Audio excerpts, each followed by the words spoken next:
नमस्कार, मैं प्रेयसी। स्वागत है आप सभी का द प्रिंट लाइन्स में। चलिए नजर डालते हैं आज की 5 बड़ी खबरों पर। दतिया में एक जनसभा को संबोधित करते हुए मध्य प्रदेश के मुख्यमंत्री शिवराज सिंह चौहान ने कहा, कांग्रेस के राज में सामूहिक हत्याकांड होते थे। मुख्यमंत्री बनने के बाद मैं ग्वालियर आया था और पुलिस अफसरों के साथ एक बैठक की थी और एक ही बात कही थी कि प्रदेश में या तो डाकू रहेंगे या मैं रहूंगा। हमने विकास के काम किए। अपहरण उठा ले जाओ, खड़े होकर भून दो। शाम को ये बसों से उतार कर मारता। बताओ, डाकू मारता था कि नहीं? अरे जोर से बताओ, मारता था कि नहीं? सामूहिक हत्याकांड होते थे कांग्रेस के राज में, सामूहिक हत्याकांड। आज मुझे याद है, मुख्यमंत्री बनने के बाद मैं ग्वालियर आया था और पुलिस अफसरों की एक बैठक की थी और एक ही बात कही थी कि मध्य प्रदेश में या तो डाकू रहेंगे या शिवराज सिंह चौहान रहेगा, दोनों एक साथ नहीं रह सकते। आप बताओ, डाकू खत्म हुए कि नहीं हुए? आज डकैत समस्या का अता पता नहीं है। और अपना दतिया जो कभी कस्बा कहलाता था, आज शानदार महानगर बन गया है। एक बार ताली बजा के नरोत्तम मिश्रा जी को बधाई।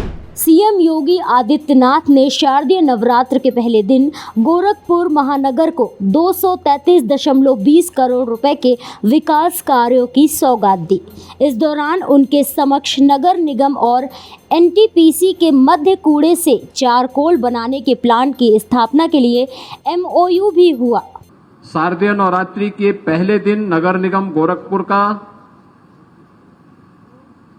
एक बहुत बड़ा कार्य जो नगरीय विकास की दृष्टि से अत्यंत मायने रखता है और स्मार्ट सिटी के लिए जिसकी एक महत्वपूर्ण भूमिका होती है, सॉलिड वेस्ट मैनेजमेंट के लिए एनटीपीसी के साथ एमओयू।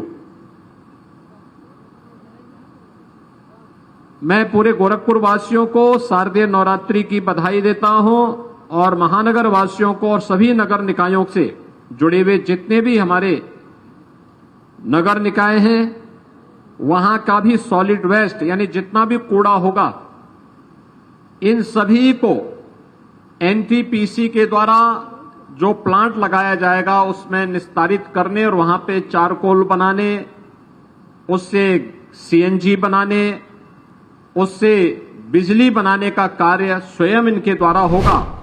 नवरात्रि को लेकर दिल्ली ही नहीं, देश के अलग अलग हिस्सों में भक्तिमय माहौल है। इस दिन देश भर के मंदिरों में मां दुर्गा की पूजा अर्चना की जा रही है। 9 दिनों तक मनाए जाने वाले पर्व का अपना खास महत्व है और इस बार के नवरात्रि काफी शुभ माने जा रहे हैं। इस बारे में वाराणसी के पुजारी ने ये जानकारी दी है। इस बार जो है काफ़ी दिनों के बाद जो है नवरात्रि जो 9 दिन की पड़ी है और 9 दिन की नवरात्रि पढ़ना जो होता है ये पूरे देश के लिए जो शुभ होता है। इसलिए जो है मान्यता ये है कि 9 दिन का नवरात्र पूर्ण होने पर जो है ये हमारे सभी भक्तों को संकेत देते हैं कि उनकी स्वास्थ्य और उनके जो है जीवन काल के लिए जो है ये अच्छा माना गया है। इजराइल हमास संघर्ष जारी है। इसी बीच ऑपरेशन अजय के तहत भारतीयों की वतन वापसी हो रही है, जिसके चलते रविवार सुबह भारतीय नागरिकों का चौथा जत्था दिल्ली पहुंच गया है। वहीं स्वदेश लौटे भारतीय राहत की सांस ले रहे हैं। उन्होंने भारत लौटने के लिए भारतीय सरकार का धन्यवाद किया। तेल अवीव में नॉर्मल है माहौल, लेकिन दक्षिणी इजराइल और उत्तरी इजराइल में काफ़ी वहाँ पर भीषण युद्ध होने की संभावना है और इसलिए हम वापस आ गए हैं। गवर्नमेंट ने बहुत अच्छा काम किया है, बहुत फास्ट इन्होंने रिस्पांस दिया है 2-3 दिन के अंदर अंदर। अमेरिकी विदेश मंत्री एंटनी ब्लिंकन ने इजराइल हमास के बीच अबू धाबी में संयुक्त अरब अमीरात के राष्ट्रपति मोहम्मद बिन जायद अल नहयान से मुलाकात की, जिससे संघर्ष को बढ़ने से रोका जा सके। गौरतलब है कि अबू धाबी में रुकना ब्लिंकन के 7 देशों के दौरे का हिस्सा था। इस दौरान ब्लिंकन ने अपने चीनी समकक्ष के साथ भी फोन पर बातचीत की और संघर्ष को बड़े युद्ध में तब्दील होने से रोकने के लिए चीन से सहयोग भी मांगा। ऐसे ही महत्वपूर्ण खबरों को देखने के लिए जुड़े रहिए द प्रिंट लाइन्स के साथ।